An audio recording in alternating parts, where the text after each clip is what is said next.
Hey girl, welcome to the Get Your Guy Coaching podcast. My name is Anwar White, but you can just call me your own personal dating and relationship coach. Each week, you'll hear actionable advice, tips, and strategies that you can implement in your own love life. I'm talking about healing your heart, dating effectively, and understanding men so that you can, you guessed it, get your guy. Are you ready to level up your love life? All right, let's go. I never felt the way I do about anyone but you. Hello, my loves, and thank you so much for joining me today on the Get Your Guy Coaching podcast. I have a very special guest with me today. Now, we are going to be talking about that thing, S-E-X. We're going to be talking about intimacy. We're going to be talking about all of those different things. And so I'm not even going to introduce my guest today. I'm going to have her introduce herself because she's just that bad.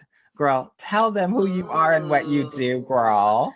Hello, everyone. My name is Natasha Chentille, and I have recently given my name as the Vixen Whisperer. Ooh, ooh. Not the Vixen Whisperer, girl. Yes. Don't it sound good? Girl, I'm intrigued. Yes. So the Vixen Whisperer is a licensed sex therapist, a certified sex and intimacy coach, and she is here to talk to the Vixen that is all the women so we can stop hating on the women that have embodied it and we can enjoy it ourselves and just have pleasure and good sex while doing it. I know that's right. So, girl, what is a Vixen, girl? So Vixen, of course, has its own definition. But for me, I think of Vixen as that voice inside of all of us that says, oh, her skirt's too short. Oh, why would she do her hair like that? Oh, my God, why she buy that $1,000 bag? It's the Vixen that's saying, hey, boo, like we want to do those things. We want to explore. We want to experiment, but you're not letting me out. And so you live like this really docile life in a box, but you hate on people, and we know hate really comes from they just like want to be that person. Yeah. I'm so glad that you bring this up because I think that I've personally experienced this as someone who is LGBT, right? That like I get to live my life with such freedom, and then there are some individuals that don't feel that way and feel like they gotta hate on what I'm doing or my community is doing. Yes. So there's a Vixen in all of us that wants to come out, and I'm hoping that today in this episode that we get to really talk about it and allow her to come out and thrive. Let her out. Let her out. This is why I'm so excited to have you on the podcast. So I just want to thank you before we get started for being here, because girl, there are a lot of Vixens that need to come out of their cage. Yes. Right? Yes. Yeah. So talk to me. How did you get into this work?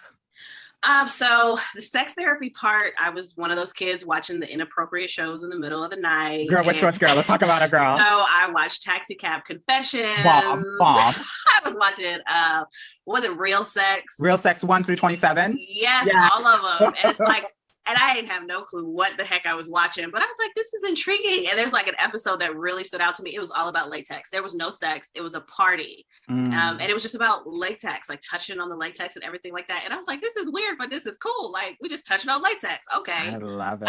So that's the sex therapy part. And the intimacy coach came in after I had my second son. I had my first son at 20 and my second son at 30. And the body doesn't do the same in the ages, but no one tells you that. They don't tell you. They're just like, what was going on for 20 and then 30 post-pregnancy? So snapback is real for 20. Snapback is non-existent for 30. You got to put in more work, and they don't tell you how your body changes when you have a baby when you're older. So I went through a bit of anxiety and depression, which led to non-existent or very unpleasurable sex because one, I wasn't confident. So it was t-shirt on at night, lights off, under the covers. I don't care if you hot or not. This is what we're doing. Girl, it could have been anybody. Nobody was seeing anything. No one was catching this. And it was to the point I didn't want my partner to see me naked. So I would lock myself in the closet. I would lock myself in the bathroom. And one day I almost broke a toe trying to run to the bathroom so he wouldn't see me naked. And I was like, okay, wow, it's just not, we got to figure it out. So then that's when I started doing my dancing and a lot of affirmations and just finding ways to intentionally love on myself. And it took longer because I did it by myself. So that's where I was like, okay, if I could cut the time and help women do this faster, a lot more women would feel pleasure and enjoy sex. I love that so much. I think that that is exactly the value add of having a coach. You can get there on your own, right? It's just going to take you a while. Oh my gosh, or you can get a coach and you can accelerate the learning process and get to your goal much quicker, right? It's your choice. Right. So that's what I tell like people that want to work with me. I'm like, look, I'm not begging you to work with me, right? And I'm sure you're the same way, but I'm like, I want to help you. I want to help you get there faster, right? And like that's so much fun about it. Because who wouldn't want to work with you and find the boo, the bae, the husband, whatever, and like who wouldn't want to work with me and have good sex and wake up every day and be like, fuck you, I'm putting on the red lipstick, or I'm putting on the dress with the high slit and I'm gonna have pleasure. I love it.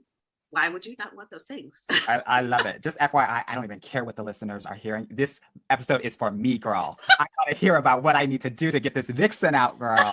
I'm living. Okay, girl, let's get into this. Okay, so you talked about sex therapy and intimacy, right? So what does that mean? What do you do exactly with your clients? So first we have to take away the fact that intimacy is sex. Intimacy does not mean sex. We have to clarify what the definition is. Intimacy is being able to ask for what you want, be vulnerable in hearing the answer, and also being able to give someone else what they need, even if it's not your thing. That builds that connection and that relationship. Like I always say, for me, if I come home and the house smells like Fabuloso, the dishes are up, the floor is mopped, that's intimacy. You can get it. Like you can have it right now on these clean floors. Not dirtying the floors, girl. Yes. So it's always important. And I find it interesting that when women go into, and I won't just say women, like anyone that's in relationships, there's never a conversation about the simple things like expectations and what do I need and what do I need from you? What do you need from me? It's a lot of going into things with assumptions. And then that's how they end up with people like us. Like, well, I assumed going into this that he would hit me or grab my this or that. And he doesn't like doing that. Okay, well, did y'all have that conversation? Right. Well, now we have to go back and build the foundations for you. Like you have to go have that conversation because y'all might not be compatible. Yeah, I love that you're saying this because this road to what I'm hearing, intimacy, the glory road to intimacy and amazing sex is very similar to dating and relationships. That you also cannot assume anything, that you have to have a conversation. So you talked about expectations a little bit. Can you explain a little bit more about what sort of conversations do we need to be having and how can we think about our expectations? Because you and I both know the women that we work with, no one has ever asked them, what are my expectations around intimacy and sex and everything in that arena? So first, I guess let's talk a little bit about understanding that and like, how do we even get to expectations in that conversation? Well, building the foundations and understanding our expectations means a lot of unlearning because we go into life based off of what we've been taught, what we see, what we learn. And at some point we have to realize I don't have to go by that. I can make my own rules. And unfortunately, and fortunately for me and my work, I get to help my clients unlearn and make their own rules. Sometimes they keep the rules that they've learned because they're like, that absolutely works. I do expect for the car door to be open, or I do expect text messages every day like my mom taught me. Or they may say, I don't want to subscribe to that. So I'm one for homework, most definitely. And so I have my clients write out, what do you like? What don't you like? What would you expect your perfect partner to do for you? And then are you available for that right now? Is that okay? Let's stop right there because I think that's really important. So you have them write a list. So for the listeners out there, y'all can do it at home as well. And we have to write out exactly everything that we want our partners to do and be. So can you give us some examples? So you said open the car door. What else? Cuddling. Cuddling. Like cuddle? I'm only going through this because sometimes people won't have the examples in their head. Right. And as we've just talked about, intimacy can look different. And so I want to give examples so that people can be like, oh, that can be considered intimacy as well. Okay, like let me expand my definition of that, right? Okay, sorry to interrupt. Go ahead. No, fine. Cooking. Yeah. Cooking can be connection for people. And then you have some people, it's like, I don't like cooking. That's not my thing. But they go into relationships like, well, let me go ahead and cook because that's what my mom said, that I have to cook in order to get someone to love me, or whatever story mama or grandma or first lady told us. Not first lady, girl. Yeah, she steps in from time to time into the role. But yeah, that's it. And boundaries are so important. And I have found a lot of women are not taught boundaries. Not at all. So they have no clue. So when I say we got to go to the bottom of the house, like we have to build the foundation. I have to teach about boundaries. What is okay for you? What is okay for you to do for yourself? Because we teach people how to treat us. Right. And so basically, I feel like that whole expectation thing is reteaching the client how to treat herself. That's right. So that she can share that with someone else and communicate it confidently. Totally agree. I think so many of us grow up and be like, many of us are raised as sons and daughters and not men and women. And for many daughters, it's about obeying and doing what you're told and not expressing your emotions or your needs, right? Because they won't be fulfilled, right? And not having your identity, but having your identity wrapped up in the other person, right? And when we're growing up, it can be our parents most of the time being just like mom or her needs. So I think it's important when we're talking about this deprogramming, understanding what the programming actually is and where it comes from, right? And so, okay, got it. So expectations, I think this is so important, and really getting clear about what those things that you actually need. I actually have a whole exercise in my program around this, because I tell my clients, as this relates to dating too, because we do the same work, just I do it mostly outside of the bedroom, and you do it maybe mostly inside of the bedroom. Yes, absolutely. But it sounds like for you, maybe on the kitchen floor as well. So anyway, we have to have a conversation before we get exclusive. What does this look like? What does this mean? How are we going to date? Are we going to have one date on the weekdays, one date on the weekends? Are we going to communicate every day? Is it going to be through a call? Is it going to be through a text? Right? Like all of these things need to be cleared. What's happening is that a lot of us are pretending like we're in junior high again, and we just like, we literally do one dance, and then everyone in the school thinks that we're together, and suddenly we're together without no conversation. Then you find yourself holding hands with somebody as you're walking home from school, and then do that for a week, and then you break up. I don't know where that came from. Maybe I've seen it, I've experienced it, but we can't do that as an adult, right? And it sounds like it's the same thing here in this respect as well. So talk to me about some of your expectations, and then I'll share some of mine. So my expectation, now this is a silly one, but I don't like driving. Yeah. So if we're in the car together, I'm not driving. My expectation is that you drive. I drive when I have to, but when we're together, you drive the car. I'm not driving. That's how it is with my mom and my stepfather. And my great grandmother never drove a day in her life. Never. See? Yeah. So I'm not. It's not silly. I'm just saying it's not silly. I think sometimes the reaction to your expectations, and I'm so glad that we are having this moment now to feel like they're silly when actually they're not. And we get to have all of these. And it's so important that we not qualify what these are, but actually just honor them. And because if we call them silly, then we're going to be less likely to actually express them. But you know what ruins that? Social media. And I think the expectation that millennials have, it's just weird. Even though I'm a millennial, some of the things that they're wanting or needing, or that they think is like, because a millennial will be like, that's crazy. Why won't you drive? Just drive. It doesn't matter who drives as long as you get there, right? No, for me, I don't want to drive. I want to be driven somewhere.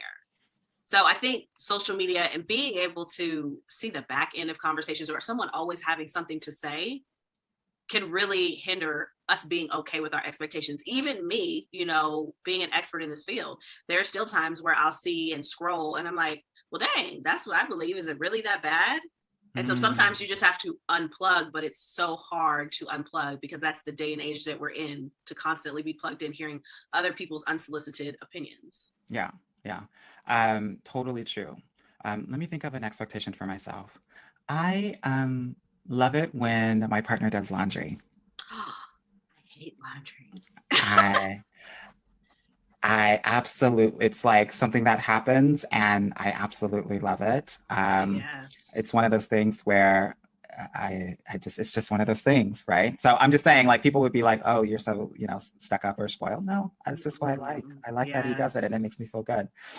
Okay, so the first step was expectations. After we get our expectations together, what is the next step? How can we move forward in this intimacy training? No, we get to the fun part. We get to explore. What does that look like? We get to explore our body. We get to explore our senses. We get to start being intentional and present in everything that we do, so that we stop doing the things we don't like to do. Yeah.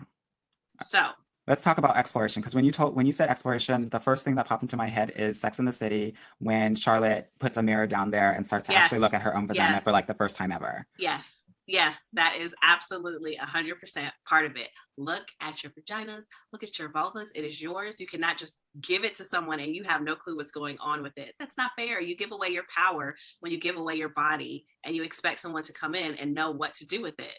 No, you have to know it's yours. How can we not just explore it, but also really appreciate it and start to love it? Because I think sometimes so many women use it to just go to the bathroom and like maybe are like so disassociated from it. Like, so like in sex, it's like something's happening down there and then I'm just here, up here. Yes. Right. Yes. So how can we start to really kind of become one? Oh, we're gonna be one. So I always say, touch it, taste it, smell it, look at it, all the things. You need to be all the senses. Like you need to be in tune with what's going on between your legs, and you need to know if something's wrong before it knows that something is wrong. You know, because that is where life is formed. That is where you're allowing energy into you. Like that is your power Center source. of the universe. That there's so much power in it. To ignore it is irresponsible. In my mind. Like it's just, then even though we don't know what we don't know, our moms may not have known, our grandmothers may not have known, but there's so much out there, and there's so many people out there willing to go the journey and help women reconnect to themselves, because women are so powerful when they're connected, you know, and it's a lot of shit that we just won't stand for anymore to have a fulfilling life if we would just connect to our power source. But it's also a source of fear. I want to help the listeners out there, because when you gave Touch It, Lick It, you gave that whole Busta Rhymes song about that vagina. Some of us might not be ready to get there yet. So when we're not there, how can we start to get there? What's our first step? Is it like getting some really nice panties for ourselves just to like celebrate that area? Or are there other ways that we can just like take that next step to really start to get closer and closer with the center of the universe? Yes. So starting with just being closer to your body. Like I said, the senses, a lot of times when we eat real fast, you know, like slob it down and then go. What happens if you take the time to stop and taste your favorite food and taste the seasonings and just chew and have like this orgasmic experience with chewing your food and feeling it in your mouth, like, or a candle. Sometimes we just light a candle and we go. But if you take the time to smell the candle, smell the throw, it smells really good. Is it strong? Can you smell it throughout the whole house? Or is it just in that room? Where does it take you? Like if you close your eyes and you sniff, where are you at? So like really being present with the senses means we're present with our bodies. Yeah. Okay. And that is like the first part of it. My favorite activity to give my clients is when you shower and you get out, sit down and actually put the oil or the lotion on. Yeah. Like pay attention to your elbows, to your knees, make it slow. You can make it a nice, sensual, erotic thing if you want to. But I mean, ultimately, all that is doing is slowing down and paying attention is all it is. Yeah. Yeah. That's so important. Okay. So we have our expectations. At this point, we've explored our body and our senses. And I think we're at a point where we're pretty familiar with what we're doing. What's next after we've explored? After we have explored. I'm gonna think of another explorer that's not Christopher Columbus. Now that we've Cortezed our experience, our life, our bodies. Now we have to tell people. Now we have to share it. Now we have to tell people what the expectation is. We have to show people how to explore our body and give us what we like, and be okay with people that say that they don't want to do that and not be attached to that answer. So let's talk about that, right? Because I think it takes us a long time to figure that out, as we talked about before, and then knowing it and then actually expressing it, right? Like knowing it for real, because I think, as we discussed, not many of us actually know, but when we do know, there can be a source of shame or embarrassment or so how do we go from knowing to expressing? Like, what can we do? Are there steps that we can take? Can we practice? So starting with the people that are closest to you, like your partners and your friends, just having a conversation of, I would like to just sit, you know, I've been doing this work with myself and I just want to share what's come up for me. Have that conversation and also bring it. And I'd also like to share with you, you know, some expectations that I have with our relationship. And I would like to hear yours as well, because I want to make sure that we're both getting what we need out of this relationship. So it's not one-sided. And usually the other person will be like, oh, and they won't even know how to answer, but it'll make them feel appreciated to be having this really deep, vulnerable conversation with each other. Yeah. But it also gives you information. So it's like, if you go to this person and they're like, I'm not trying to do that. What? Data. Right. Okay, I see where we are. And like you were saying before, this process, the things that we have to come into, one of it is loss, like grieving loss. Can you imagine how many people are really just in our lives just because what we constantly give, because we don't have boundaries or we don't know our expectations? Many of them. Right. I tell my clients when they start with me, get ready to have a third of the people that you know out of your life by the time that we're finished. And it's horrible. You know, it's horrible how we think about what we've been giving up and how many people really, they're not that interested in us, and how upset they get when I say, I would like you to not do that anymore. It doesn't make me feel good. And for them to get pissed off, oh, you're changing. Why are you so different? What's wrong with you? Oh, okay. Okay. We're all changing. We're all evolving, right? Right. Yeah, I love that so much. So what I'm hearing is express this to your partners. I also think it might be helpful to just start expressing new and different things with your friends, right? Like I was talking to a woman and she's like, yeah, I have this side of me that like really likes anime, but like my friends don't know about it. I was like, girl, share that. Right. Let them know. I think we can all have our mini coming out, right? And be able to share these intimate parts of ourselves that actually are quite lovable if we allow people to love on them and to share them. So I think I love this like expression part of this journey that you're taking us through. I think it is so important to share that. Okay, so we've expressed it. What happens if we actually like it, or the other person actually likes it? And then what happens if the person actually is like not about that life? How do right? Because I only say that because for the first part, sometimes people say like, yeah, let's do it, and then we might freak out. Like, oh shit, now it's going down. I wasn't expecting you to like this. Okay. Right. Yeah. But that's where we keep communicating. You have to keep communicating. Like if something comes up, the most important thing to do is to feel it and express it. Like, why else would we be in these intimate relationships with people if you don't want to be in the game with them? And being in the game is talking about the play. Yeah. So if we're not willing to be that vulnerable with someone to share when we're uncomfortable or to explore those areas and those crevices, now we have to answer a different question. Are you ready to be in these relationships? Yeah. What happens when one partner is kinkier than the other partner? Compromise. You have to find a compromise. And maybe there is no compromise, which goes into maybe we're just not compatible. I'm not interested in those things. Because a lot of times with kinks, it's one of those things, I'm going to do it. I'm going to find a way to do it. So either you're going to participate in it, or we're going to have to talk about how I can get that part of me out, because it is a part of me that I'm sharing. So again, the grieving of loss, there may be a loss of that relationship if there is no middle ground or compromise.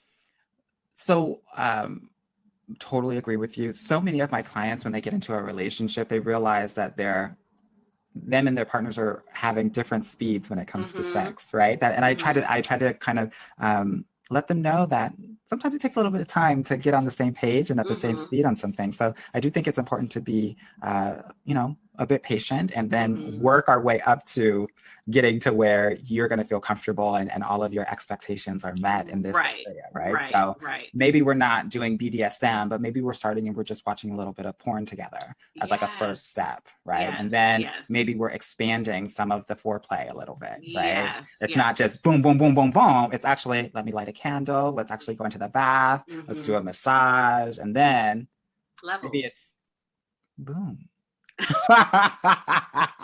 Levels to it. It's levels. Everything we do is levels to it. And I mean, we hope that we have a long lifetime to continue to explore ourselves and explore that with different people. So there is no rush. Just enjoy the process. It feels good, and you come out on the other end like your whole self, your whole ass self, authentic, unapologetic all the time. And that place, that's an amazing place to be, where it's like, all the work that you put in to grow as an individual and to be okay with what you like and what you don't like, who you like and who you don't like. You don't want someone to come in and shoot you back 20 steps, because it takes a long time to get there. Yeah. It takes a long time. And so that's where those boundaries, like, cherish that. And so many of my clients, when I get them there, they're like, oh, nope, I'm not messing with you no more. You, because you're trying to mess up what I've done. And I'm in an amazing place and I like it here. And I know what it feels like on the other side and I don't want to be there anymore. Yeah, definitely. Now, I wouldn't be doing my job if we didn't talk about some of our past sexual experiences and being able to forgive those to actually get to this place, because we can talk all day long till the cows come home about the steps that need to happen, but we got to get right with what we've done in the past for us to actually get there. So how can we manage, right? And also perhaps even heal from some of those experiences. And those can be of abuse, they can be about sleeping with the wrong guys that you aren't into. It can be about it can be about anything. Like, what sort of exercises or journal prompts do you have to kind of help your clients be able to move a little bit forward? I am gung-ho about writing yourself a letter, just writing a letter to her, that self, and saying, look, you didn't know what you didn't know, and it's okay. And as many times as you need to write that letter, you write it and then you get rid of it. There's no reason to go back and reread it, but do it as many times as you want to. Because again, we've spent all these years with this thought process and the things that we tell ourselves. It's not going to go away in a day. Right. I'll get up in the morning depending on how I feel. And I have, it's a folder called My Mind. And so I just date it. It's like a journal. And I just type out, maybe it's full sentences, maybe it's not, I don't care. I just got to get it out of my head. Whatever I'm thinking. And I don't really care to go back and read it. I just want to be empty in a positive way so that I'm not carrying all of that. So however it needs to get out, that's how it gets out, whether it's writing in a journal, whether it's writing a letter, finding creative ways, painting, going outside and doing yoga, dancing, twerking, whatever it is, to shake all of that out. It doesn't, it's stagnant energy. It doesn't need to be there anymore. So what I'm hearing is twerk while you journal. This is what I got out of all of that. If anybody whatever people are listening to right now and whatever you're getting from that, realize that the biggest takeaway is to twerk and to journal. Yes, twerk, journal, and then go have sex on your clean kitchen floor. Yes, girl. But seriously, I love this idea of writing yourself a letter and really going through some of those experiences that are holding you down and putting so much weight and burden to the point where you feel like you cannot be free from this. Because I think I can speak for both of us when I say, we don't want you bringing everybody that you've been with into the bedroom with you. No, right? Let them go, please.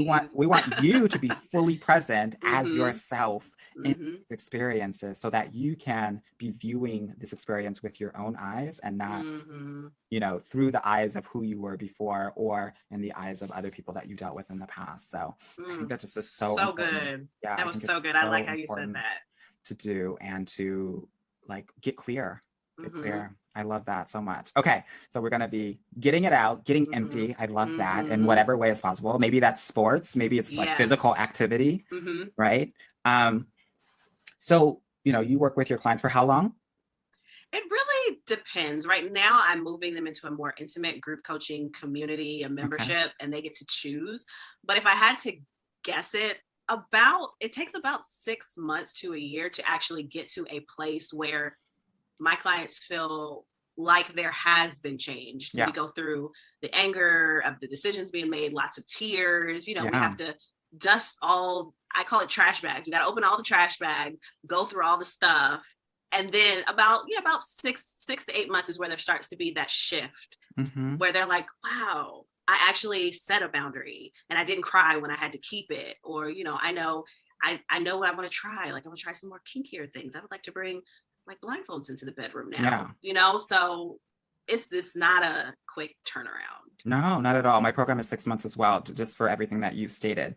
So obviously, the work that you do is really about intimacy and sexual healing. So while, your clients are doing the work, should they be having sex? Shouldn't they? What are your, how do you think about that? In the very beginning, I always tell people to just shelf it. Let's not have sex right now. Cause I don't want you to feel pressure, because a lot of times it's just, I feel pressure to perform or show up this type of way. Right. And so now you're in shutdown mode. So let's just take all the pressure off. Let's not have sex. And let's start from the beginning and figure out what you do want. Now, if you have sex, by all means, you're grown, do what you want to do. But no, it sets us back sometimes if you don't. So it's up to them. But I am like, no, let's just stop. Because I want all of their attention. Yeah. All of their attention. And if they keep doing the same thing over and over again, it sets us back every time we meet. I also think, and let me know your thoughts on this, that I feel like sex bonds us to people, right? In so many different ways. And it sounds like in this process that you're laying out for your amazing clients that you want them to own their body and their own vagina instead of it being basically bonded to someone else, right? More than anything else. Absolutely, because good sex will have you making really bad decisions. Girl, we know some people who have been victimized. Yes. So everybody knows the dude is trash, but for some reason, your girlfriend keeps on seeing him. So we've all been there. Girl, are we talking about this now? Are we talking about our victimized days? Because I don't know if we're gonna do that. We have done the work and we are past it. That's right, girl. We've done the work, but we're also just like you. We've gone through it all. We've done it all. I love it. Can you just share with me and the listeners if there's anything else that you think is really important for them to know as they're thinking and considering their sexual and intimacy healing journey and process that we haven't talked about before? You deserve to be first. It's really easy for us to find a reason why we don't have time to focus on that area of our lives, because our kids need us, because our partners need us, because the job needs us, because our parents need us. Somebody will always need us. At some point, you have to decide me first. Yeah. And when you focus on you first, everyone else reaps the benefits. Totally. Though we've been taught opposite, I promise you, when you fill your cup first, you feel your pleasures and your desires, you become a different person, maybe a more pleasant person. Yeah. And everyone else, the kids, the partners, the family, the work, it blossoms because of that. So like, go ahead and put yourself first. It's not a bad thing. It isn't. It goes back to what I was talking about. When you're raised a daughter, you're taught to think about everyone else first. But when you're raised a woman, right, and you sit into that power, sit on your throne as the queen that you are, then of course everything is about you and about your happiness and comfort and all of that. And everybody else is doing everything for you and not the other way around. Yeah. I love that so much. Awesome. Girl, thank you so much for being here. Now, if this has resonated with so many people, which I know that it has, and they want to get in contact with you and work with you, how can they do that?